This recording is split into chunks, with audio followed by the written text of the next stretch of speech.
ఒకటే గది 5 తరగతులు, 2 టీచర్లు, 52 మంది విద్యార్థులు ఉన్న ఒక్క గది ఎప్పుడు కూలుతుందో తెలియదు. ఏళ్ల తరబడి ఒకే పాఠశాలలో విద్యాబోధన. విద్యార్థుల ప్రాణాలు అరచేతిలో పెట్టుకుని బిక్కుమంటూ చదువుకుంటున్నారు. ఇది మెదక్ జిల్లాలోని సీఎం కేసీఆర్ సొంత నియోజకవర్గంలోని పాఠశాల దుస్థితి. ఇది మెదక్ జిల్లా ములుగు మండలం శ్రీరాంపూర్ ప్రాథమిక పాఠశాల.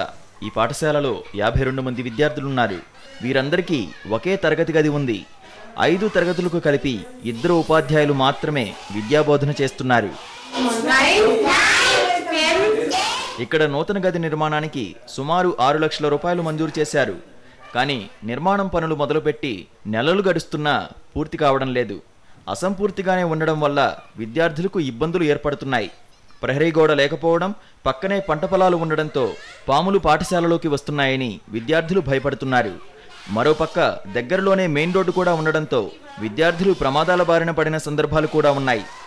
ఒకటి రూమ్లో 5వ తరగతిలో కూర్చుంటున్నాము. మా స్కూల్ గుర్తుంది, మా టీచర్లకు కూడా భయపడుతున్నాము.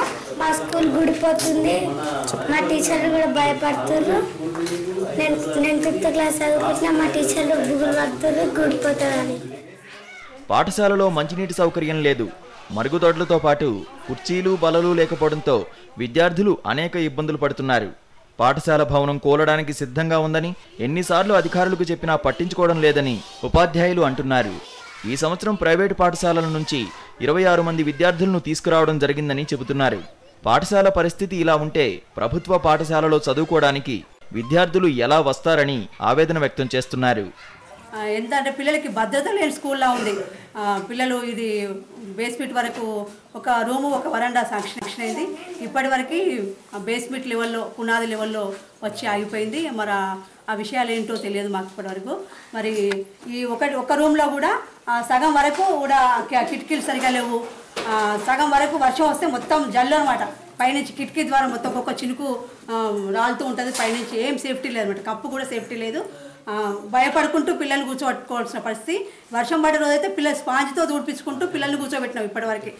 ఇప్పటికైనా ప్రజాప్రతినిధులు, అధికారులు స్పందించి పాఠశాల భవనాన్ని పూర్తి చేయడంతో పాటు ప్రహరీ గోడ నిర్మించేలా చూడాలని ఉపాధ్యాయులు, విద్యార్థుల తల్లిదండ్రులు కోరుతున్నారు.